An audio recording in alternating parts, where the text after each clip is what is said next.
supposed to see the foot and know that they are going to turn here. Excuse me. Really? I'm trying to be disciplined. But Yeah. Frankly, how can you have this? The foot. Discipline is overpowering. So you can say there is indiscipline, yes, from the top, and there was a blockage, but that cannot have been the sole reason for the 18-hour stay on the road. No way. We must also accept that our behavior, frankly, is rotten, and we reflect it on the road. Let me tell you, I have had, and I see videos from that road is called, this Chinese made this China truck. that for them they don't have braking systems. Rubbish, total rubbish. So this indiscipline we must. So there might have been some indiscipline from the president across the road or whatever it was, but that it caused 18 hours? No. I know my brothers and sisters. This is where I come from. One day, I don't know if you interact with them. For us who keep cattle, I know us. And especially when we get some resources. Yeah. So for the other silver lining from this sleeping on the road is that now the PG Expressway is going to be done. So while the children ride on the road, and at least now I think attention is going to be paid to our PG. So the question of sleeping along the way for a day or two is absolutely unfortunate. It should never happen. That's for sure. But if you look at the nodes that had these cloggings, and you look at how people were driving, oh God. I was coming yesterday, and at the stopover, I asked one colleague, he's driving a car with a red number plates. It belongs to a local government. Local government. Imagine. I don't know what he was coming to do in Kampala on the 1st of January of the year. But you needed to see how he was. What's the problem? So I think it's a combination of factors that we must acknowledge. This impunity, you see, this impunity, what should worry? I don't know why we don't talk about these things. Maybe they don't worry us. Is when you have a group of ghetto boys saying we are going to beat everyone who has a flag. That's what should be worrying you. Really. Because, you see, for me, when I drive, I would put the Ugandan flag way before the flag became an issue, and the UN flag, because of my association with the two. In my car, I have them. So waving the flag, or some commissioner, speaking some gibberish. I mean, that is not what should, for me, worry me. Is having a group of young people say we are going to hold our flags, and another group of young people saying we find you with the flags, we are going to flog you. And having a system that is supposed to be securing us, the citizens, literally keeping quiet or looking the other way. One day. That situation does not discriminate whether it is this man who supports the yellow candidate or whether it is you who supports I don't know which candidate. That situation, I tell you, does not discriminate any of us. And it will probably be one day first beaten by the guys holding the flag and who claim that they should have the flag. And that, for me, is where the scare comes from military. Okay. Well, and as we come back, we'll be speaking about what we anticipate could be unfolding, and not just at the presidential level, but members of parliament. When we look at the attrition rate over time, it's been a very interesting number, and many do expect that could even be much, much bigger. But also the call for peace and security during the elections. What would 15th of January look like in the eyes of these journalists, especially drawing back on many other elections that have been covered? Let's cover that and much more shortly when we do return from this break.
The festive season is here, a time when everyone wants to be with their loved ones.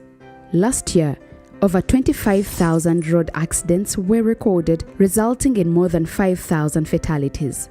Many of these tragedies were caused by making the wrong choices on the road. So make the right choices this festive season. Do not drink and drive. Always buckle up your seatbelt. Do not exceed the speed limit. If you're driving, put your phone away. That text or call can wait. Wear your helmet every time you ride. Your loved ones are waiting for you. Arrive alive this festive season. This message is brought to you by the Ministry of Works and Transport, the Road Safety Coalition Uganda, and the Nicole Foundation. Secure in the car, safe on the road.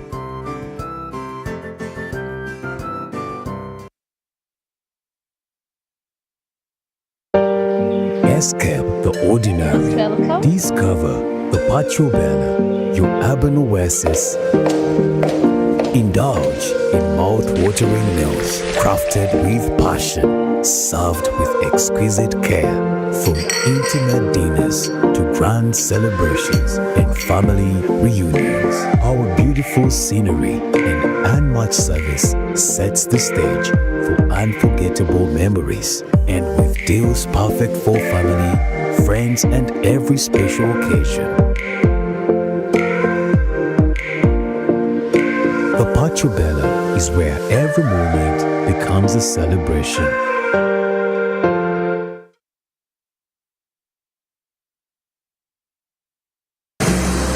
Sad moments, and more especially death, are inevitable, but malaria deaths do not have to be one of them. Do not regret. The power to chase mosquitoes lies in your hands. Mosquitoes lead to death. One bite could cost you everything. All you have worked for will be left behind. Your children will be left in the hands of no one. All property will not protect you. Sadly, your friends and family will move on. Protect yourself and your loved ones from mosquito bites. Sleep under a mosquito net every night. Clear bushes and stagnant water around your home and close all doors and windows by 6 p.m. The power lies with you.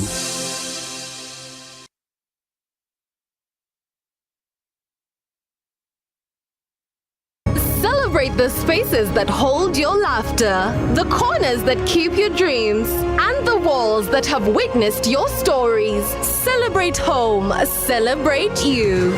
Come to Nina Interior's end-of-year sale and honor the home you love with unique and vibrant pieces. From sofas and dining sets to elegant curtains, discover timeless furniture at affordable prices. Because when your home is celebrated, so are you. Visit our showrooms at Ginger Road, Prime Roses Mall, Lubowa, and Ethic House Machindie today and experience distinction.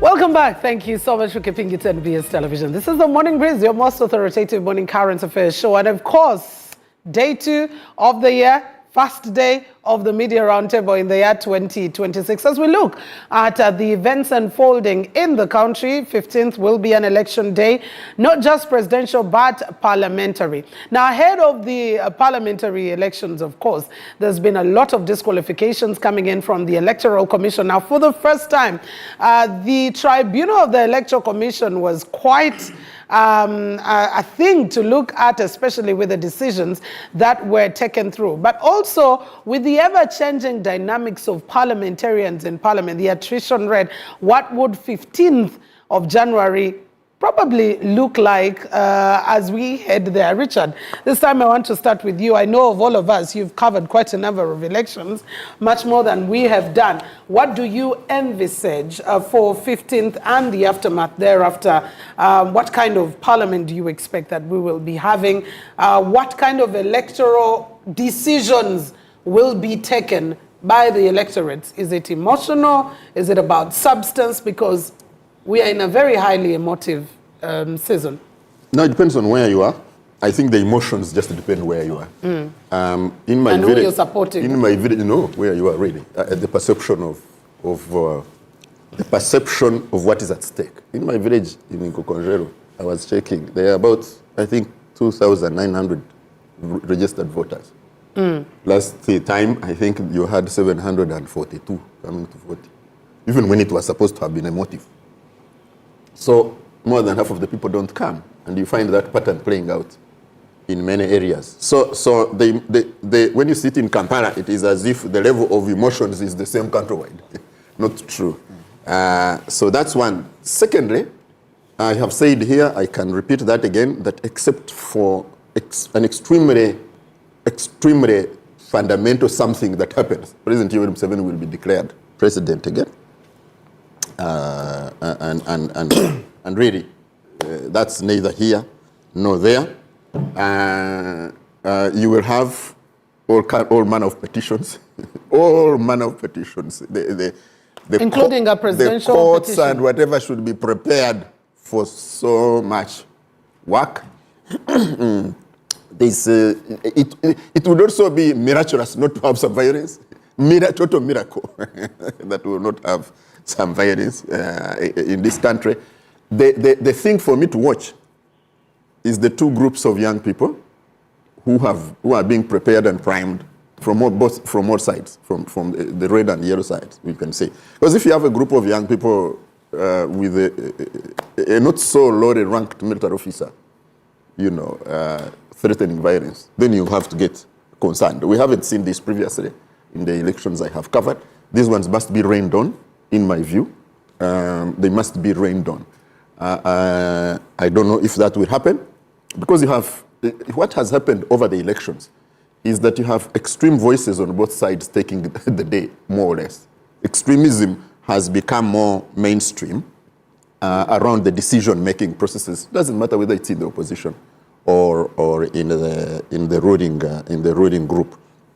So that's what should be worrying you, because with a little bit of equipment,